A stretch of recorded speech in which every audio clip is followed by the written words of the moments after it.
record this session. Yes, okay. I'm just going to record this because I know somebody else is going to ask me questions about this and then they won't know. Okay, now.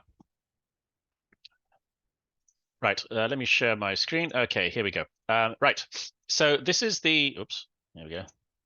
So this is, as I said in the email, it's just a very quick and sort of very functional website, and I may fiddle with it, but I don't want to spend lots of time on it because I just don't have a lot of time on it, and it doesn't really help you very much. But the first thing I want to talk about is the outline that I've put there for when things need to happen. I'm just going to make this slightly bigger here. So this is my suggested schedule. Now, we are kind of out of that schedule slightly by about a week at the moment. So just to push everything, you've got a couple of weeks spare, I think, if I've calculated the times right. There's a couple of weeks spare in between. So if you sort of run out of time or you skip a week, it's not so much of a tragedy. You can always push everything else to the following week. Or you can just double up the work some other time and do it that way. But this is my suggestion for what you need to read in both books. Now, I sent you accidentally a copy of the textbook in that last email, I think. So that is the Sources and Debates book.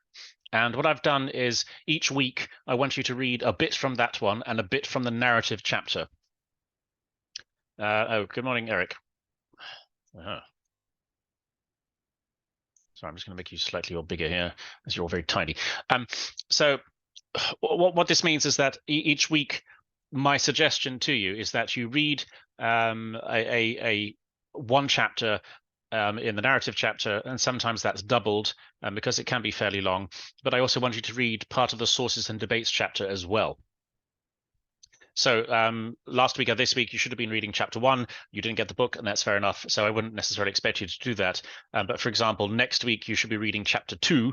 But as you've noticed, I have put in, while the narrative chapters are whole in that you will read the entirety of the narrative chapter, the Sources and Debates chapters I've actually sometimes cut into pieces.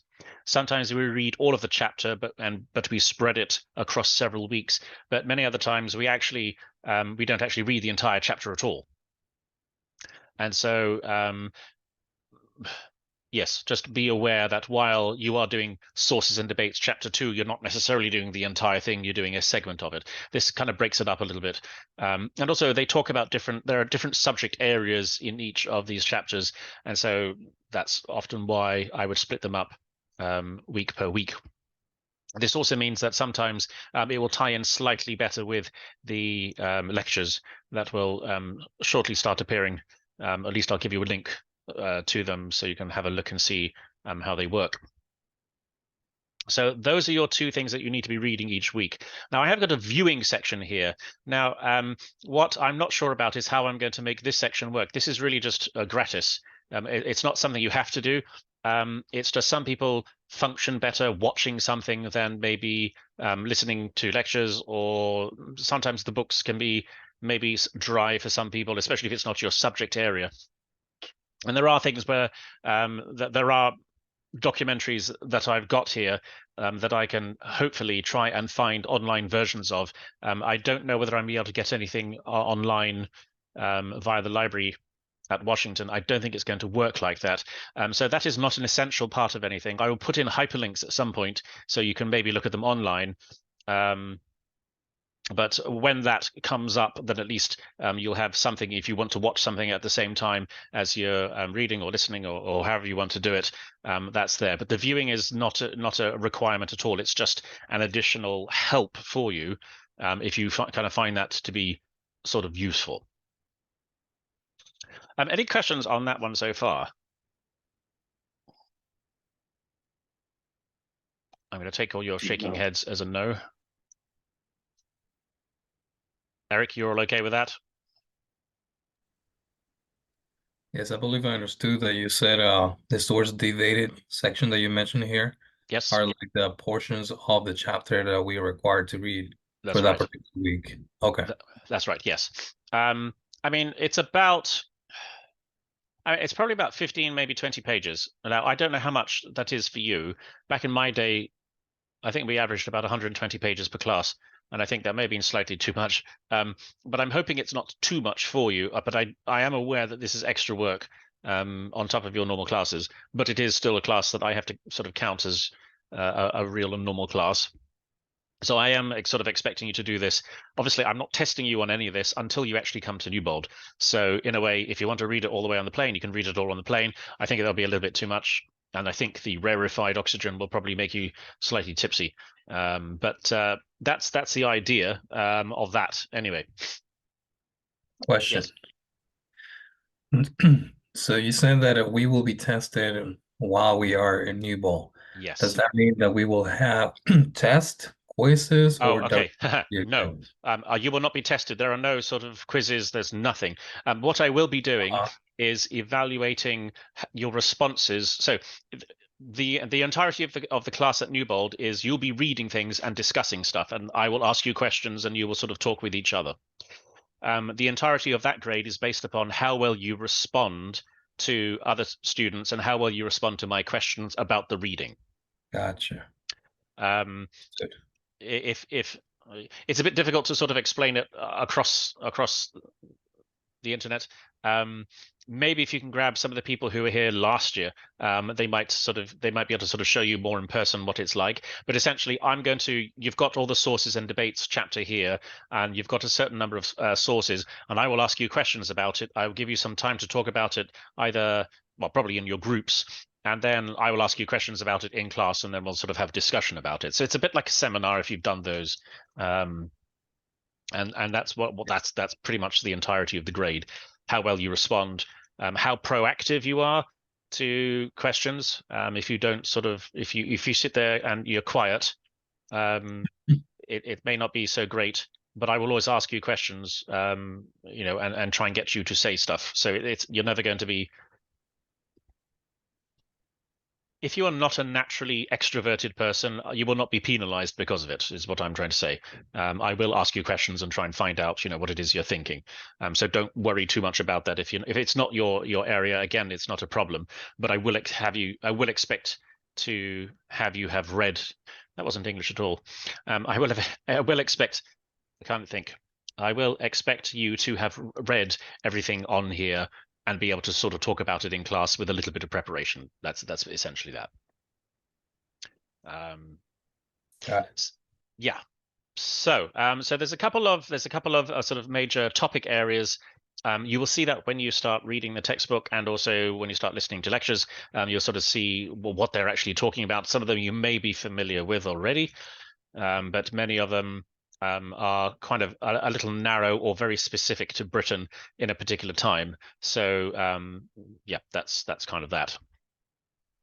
So that's kind of the sort of, what do we call it? That's the weekly outline that I would suggest you follow. You don't have to follow it. You can do it differently. If you want to do 3 weeks and 1 week, you can do whatever you like. But this is sort of to make sure that you are at least paced all the way through the entire semester, so that you don't. Some people cram really well, and some people don't cram very well at all, and so they need sort of direct or weekly help doing this. So this is for those people. If you are the kind of person who can do everything in one go, you go ahead and do it in one go. I don't care. I'm not going to be testing you on any of this over the internet. It's only going to be when you come to Newbold. So as long as all of this is done by the time you come to Newbold, that's all I care about. Previous classes have, and I don't know how well you all know each other over there. Previous classes have in the past gotten together to discuss things, and they've discussed both the book, and also they've discussed the essay questions and sort of swapped ideas and sources on that. If you have time and if you have the people to do that with, then I would suggest that would be a very good way of doing it as well. Simply because if this is not a specialist area of yours, it can be sometimes easier to group source the information that you're asked to research. So, for example, the essays, and I'll talk about that in a minute. Actually, I will do that now. So if we look at the essay questions here, so I've done sort of two different things here.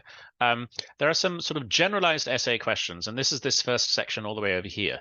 Actually, where's my little thing gone? Nope, I don't want that. There used to be a little laser pointer in Zoom, and it's disappeared. Anyway, down here under the essay questions, these are some generalized essay questions that you should have a reasonably good chance at answering, or at least beginning to answer, if you've done the reading for them. And a lot of those are actually connected to some of the things that are happening in the class. So what I would suggest you do, because this class doesn't meet, and I'm not going to sit here and lecture to you across the internet, I'll just do it offline. What I suggest you do is you start thinking about what questions you might be very interested in, and then start focusing your reading in those particular areas. Some of these are mixtures of different areas.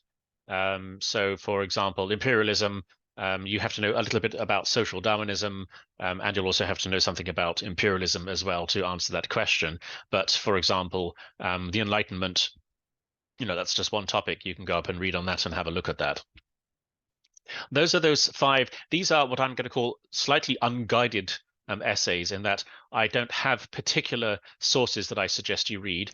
I'll talk about a bibliography in a minute, but these are at least questions that I think like any university library will have sources on them. And I will say, if you do not know where to start, then talk to me and I will tell you where to start, or at least where you can start. But this is generally an unguided set of questions, or only partially guided. The second essay, now this looks incredibly overwhelming, and I don't want you to get overwhelmed just yet. It's the standard of living debate. What happened during from the industrialization period in Britain onwards, there was this question, a historical question, about whether people were actually getting better is not the word, becoming richer and better off because of the Industrial Revolution. And because it sort of naturally appears that when the industrialization process took place in Britain, that because there's a sudden flow of goods coming in and people can buy things, people have a certain amount of disposable income, that people's lives got better. But of course, the question is, how do you measure that, and is it true? And so the standard of living debate really is about that. Did people's lives get better, and how are you measuring how better that is? Now, in this particular case, I have reduced the things that you need to read to simply things about mortality. So for the question really is about how well do people, or how much longer and better do people live because of the improvements of the Industrial Revolution, or not, depending on which way you go.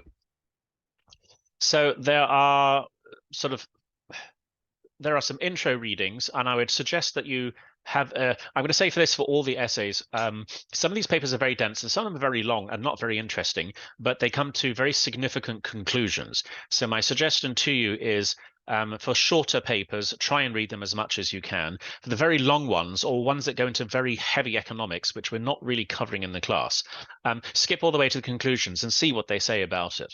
The things that I will suggest you do read, at least reasonably closely, are the intro readings. These are, well, there's 3 of them there. I think that's probably enough to give you an overview of what the problem is. And then you can sort of see there are 2 other sections. There's an optimist reading and a pessimist reading, and they are, as the names imply, an optimist reading thinks, or at least thought, that the Industrial Revolution actually was quite good for people, and the pessimist readings are obviously the opposite. There is a certain amount of, bias just by looking at the dates of the sources that we've got there. Some of them are quite old, and that kind of tells you, obviously, as historical methodology gets better, we ask different questions and we find out more information. And again, I'm going to suggest that you read judiciously when you are checking these sources, because obviously a paper from 1949 is not going to have the same power as a paper from 1999.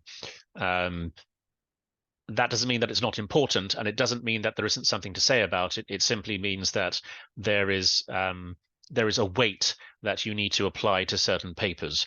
And again, I don't want you to stress too much about this. I just want you to get your head around the bits and pieces. So there's the optimist reading, there's a pessimist reading, and then there are readings about mortality at the very bottom. And again, there are, I don't know how it is at Washington, but at least over here, when you come to write an essay of about 1,500 words, I would probably expect 6 to 8 sources used in writing that paper. So you've obviously got more than 6 to 8 here, so you get to pick and choose which ones you use from this. In other words, I don't expect you to quote or use every single paper that's written here. This is where maybe getting together with some people, if you do choose to do this, getting together with some people and sort of asking whether, sort of trading information about a paper. One person picks one paper, one person picks another, and you sort of trade information about it. That might be a quicker way of getting through some of this information, or you can just blitz your way through. I don't know about your reading speeds or anything like that. But I'm leaving it completely up to you. I'm not going to force anybody down one route or another. But I would expect sort of 6 to 8 sources. I would say 6 as a minimum, but I think if you go over 9, you're probably, even if you go over 8, really, you're probably going to be spreading yourself far too thinly for a paper of this length, because the paper length is very short. So 1,500 words is not a lot. I know it may sound like a lot for some of you, but it's not at all. So look at these, choose some. Try and find papers that other people talk about. So, for example, Nick Crafts, who writes some of the pessimist readings, he's quite a major person in this. Who else talks about him? Who else references him? Ashton's 1949 paper, kind of important. Who else talks about it? Do they evaluate it? What do they say about the paper?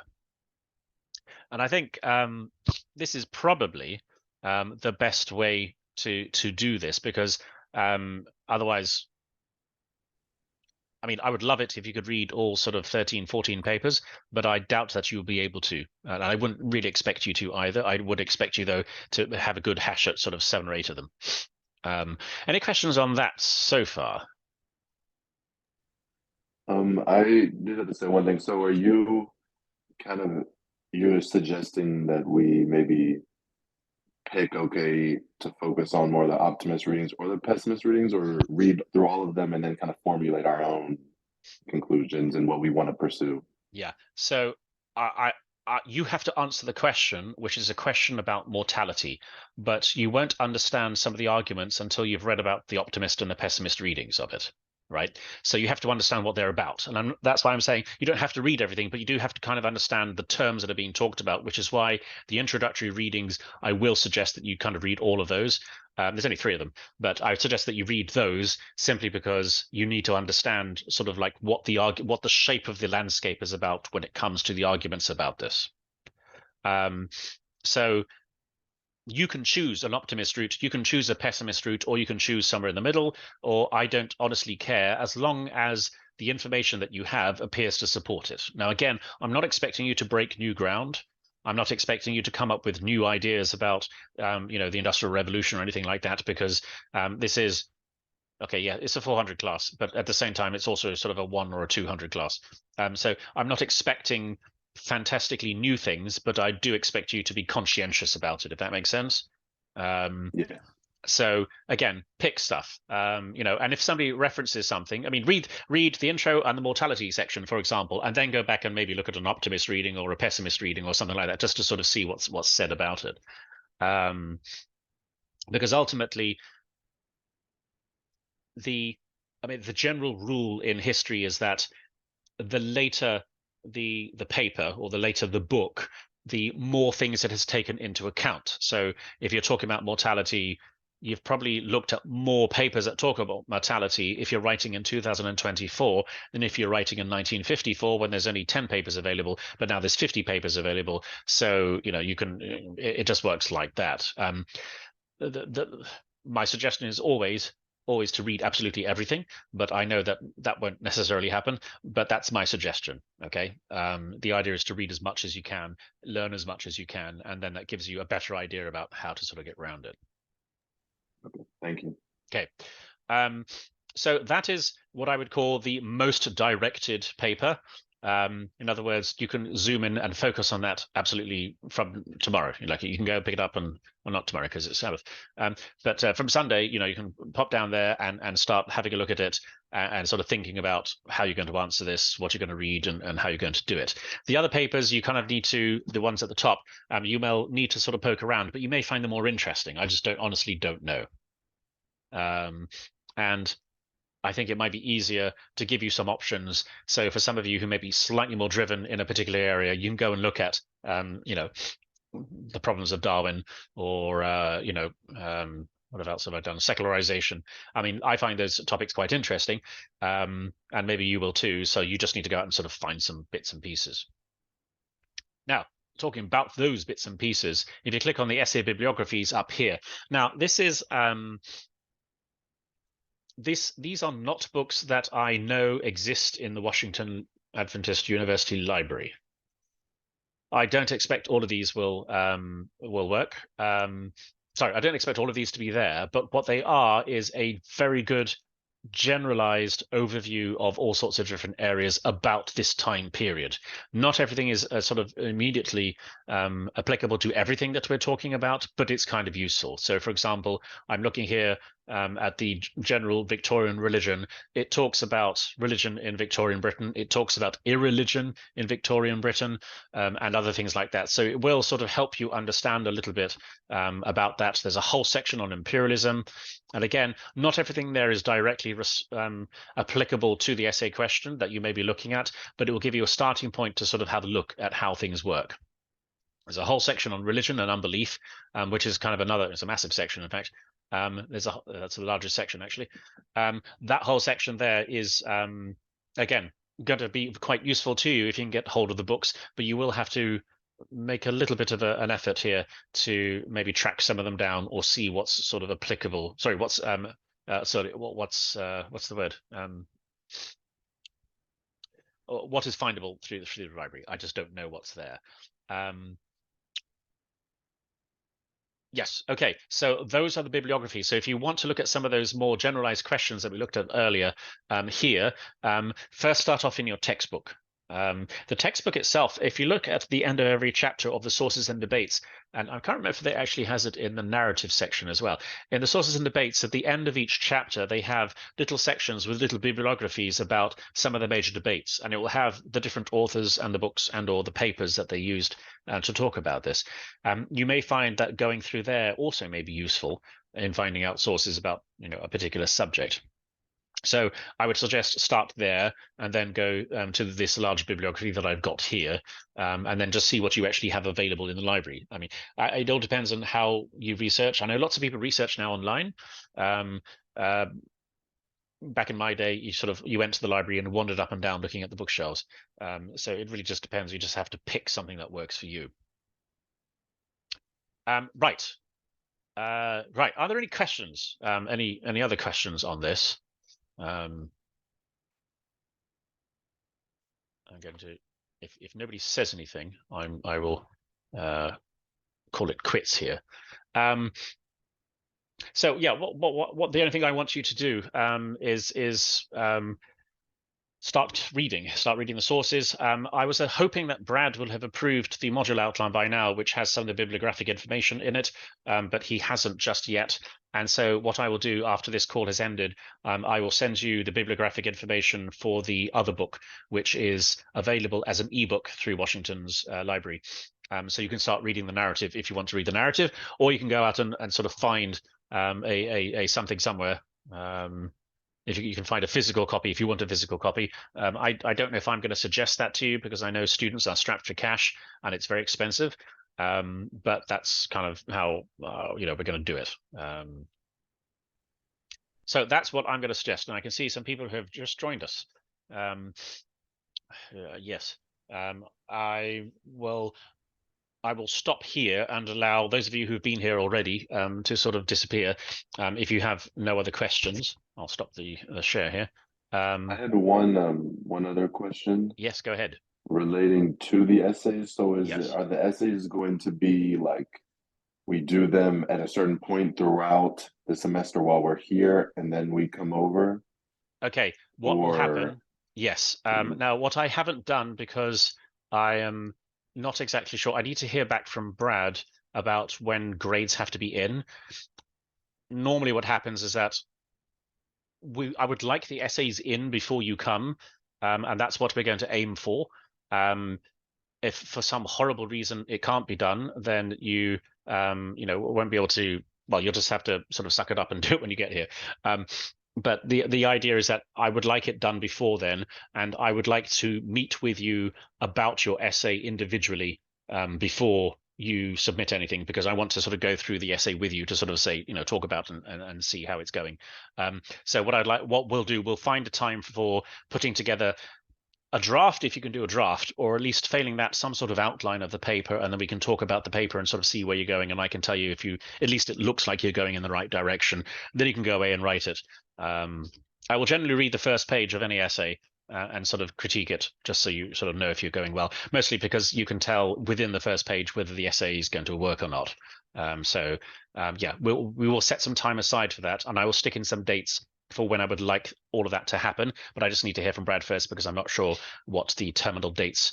If sometimes the seniors have different dates than the freshmen and the juniors, so I just need to find that out, and I haven't got the information yet. Right. Okay. Thank you. Right. Okay. So I'm going to call it there, simply because my meeting's about to run out. For those of you who just joined, I have recorded this meeting, and what I'll do, I'll stick it up somewhere online so you can have a look at it. I know some of you have sent me little messages saying stuff. So this class is running from 3:30 every single time, all the way to about 40 minutes worth, so up until about 4:10. If we need more time, then I will always set up another meeting. At the moment, we can do that, but if we can remember to start at 3:30, if you can get here at 3:30ish, or preferably or at 3:30, it gives us a little bit more time to play with things. What I will do is I will set one more meeting for next week and ask you all to turn up, and then if I don't want it, I will send a message telling you not to turn up if I don't want you to turn up, but assume that there will be some sort of meeting at some point, and just to make sure that we've kind of understood everything and you're all sort of in the groove of doing what you need to be doing. So that's what I'm going to sort of aim for. Right. Good. So I'm going to sort of say, I'm going to stop right now. If anybody wants to talk, I've got about 3 minutes left. If any of you have questions, Aksha, Jason, and Shay, if you guys want to ask anything, I will put this video up so you can see what we talked about. But if you have any questions in the meantime, go ahead and say something. Sorry, I just wanted to let you know that Aksha and I had just gotten out of an exam. I just sent you a message, but I just wanted to let you know. No, that's perfectly fine. I know that everybody's trying to fit everything around everything else, so it's okay. The only things I really need you to attend, like 100%, are the ones where we talk about your essay. That's pretty much the only thing that I'm desperate for you to attend. The other stuff is just helping you understand what's going on. But if you find yourself struggling, please let me know via email, and I will sort of find some other time to meet you, or we'll just meet on next week and do it then, so we can talk about it then. Okay, sounds good. Thank you. All right. Aksha, everything okay? Yes. Hi. I apologize again for coming in late. It's not a problem. So sorry about that. But yeah, I don't think I have any questions at the moment. Okay. But I will send you an email if I do. Okay. But yeah. Sure. I will probably stick a link to this talk. It may not be there today because Sabbath is coming in, but maybe tomorrow night, which will be, well, yes. By Monday, you will have a link to something somewhere, so you can sort of see what we talked about, and then sort of decide whether you need to ask me anything extra. Okay, sounds good. Thank you. Yeah, no worries. All right. Okay. If there's nothing else, I will say adios, and I will see you all next week, hopefully. And again, I will tell you if I don't want you to turn up, but otherwise assume that I do want you to turn up, and we'll talk about stuff. Okay. Alrighty. Thank you. All right. Thanks a lot, guys. Thank you. Thank you. Bye. Bye-bye.